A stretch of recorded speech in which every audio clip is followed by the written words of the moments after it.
Now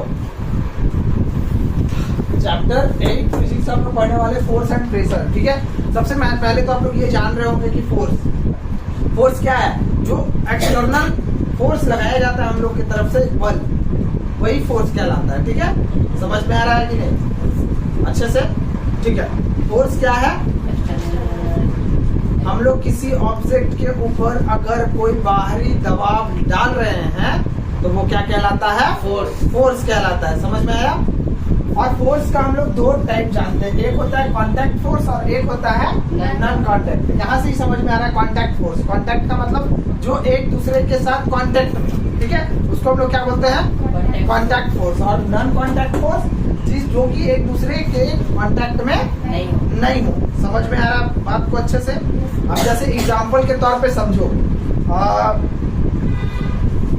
invisible thing को छोड़ देना, जैसे एक फोन, मोबाइल फोन, ठीक है, आपका मोबाइल यहाँ है और आप दिल्ली ही बात करना चाहते हैं, दोनों मोबाइल एक साथ जुड़ा हुआ है, क्या वो इनविजिबल रे को छोड़ दो, ठीक है, तो क्या वो एक दूसरे से कनेक्टेड है?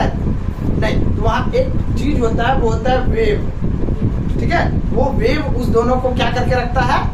कांटेक्ट करके रखता है। ठीक है, तो हमारा वो किस चीज में आ जाएगा?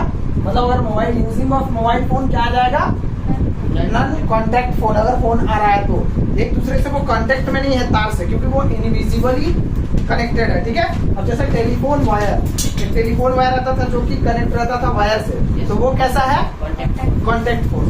कांटेक्ट फोर्स में आप लोग मस्कुलर फोर्स को भी एग्जांपल में ले सकते हैं। ठीक है, जैसे कि अभी हम आपको बताएं मस्कुलर फोर्स, जब हम लोग किसी भी बाहरी ऑब्जेक्ट के ऊपर अपना मसल्स का प्रेशर डालते हैं या फोर्स डालते हैं, वो क्या कहला जाता है?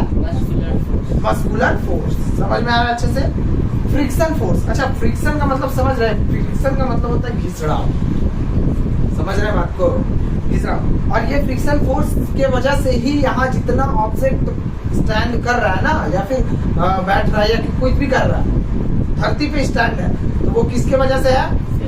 Friction force. और फ्रिक्शन फोर्स बहुत ही इंपॉर्टेंट रोल प्ले करता है एक ह्यूमन बीइंग और एनीथिंग जो कि जिसको कि धरती के ऊपर रहना है, उसके लिए फ्रिक्शन फोर्स बहुत ही ज्यादा इंपॉर्टेंट होता है। समझ में आ रहा है कि नहीं आ रहा?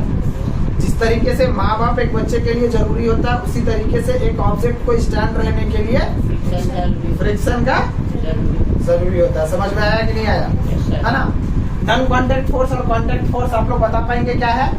अच्छे से डिफाइन कर पाइएगा? अब हम लोग एक टॉपिक देखते हैं, force are due to an interaction. यानी ये, अच्छा, force are due to in क्या है?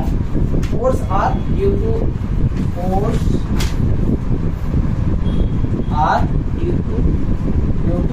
N interaction.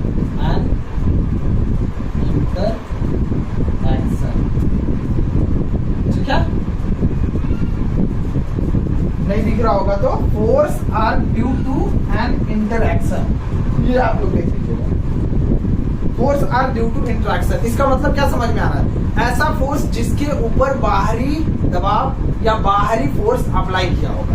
इंटरएक्शन का मतलब वही होता है जब दो ऑब्जेक्ट एक दूसरे ऑब्जेक्ट के ऊपर अटैच रहे, कांटेक्ट में रहे। अब बताइए ये किस तरह का फोर्स है? किस तरह का है?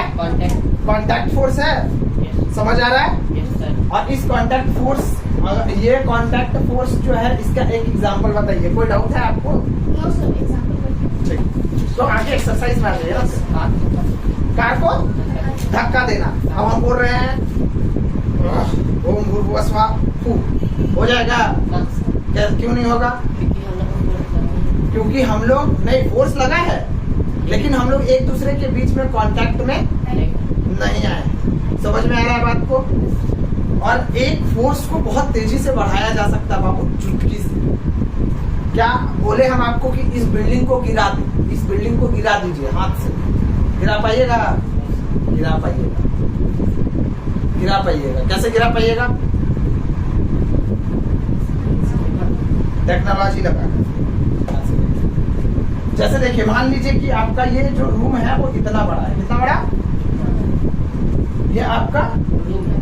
ये हम एग्जांपल देने जा रहे हैं कांटेक्ट फोर्स का। ठीक है, चलो। और देखो ये, अच्छा ये बताओ, इस रूम को गिराना तुम्हारे लिए आसान होगा या फिर एक और लूडो गोटी देखे हैं? लूडो गोटी छोड़िए, प्लाईवुड नहीं, पत्थर, भारी भारी वाला पत्थर, एक बहुत छोटा वाला पत्थर से हम लोग लूडो बनाए, ठीक है?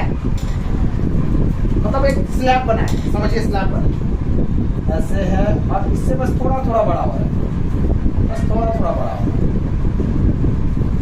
हाँ, अब हम किसके ऊपर फोर्स लगाएं? इसके ऊपर फोर्स लगाना आसान था। Yes, sir. इसके ऊपर अगर हम लोग फोर्स लगाते हैं तो क्या ये इसको गिरा पाएगा? No. गिरा देगा।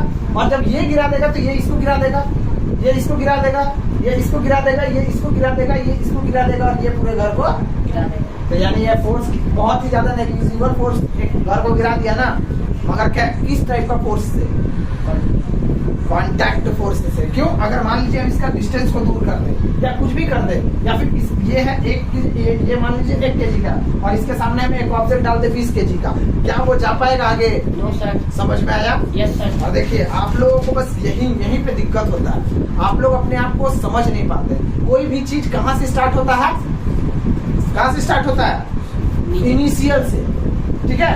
और आप लोग जो है इस जगह पे जो है सोचते हैं सब लोग यहाँ पहुंच चुका है, आप लोग देखते हैं भैया लोग इतना आगे पहुंच चुके हैं, अच्छा है, पढ़ने में तेज है, वो ब्रिलियंट है, वो आखिर वो कहाँ से आया है? Initial. इनिशियल से ही आया है ना, नीचे से ही आया है ना।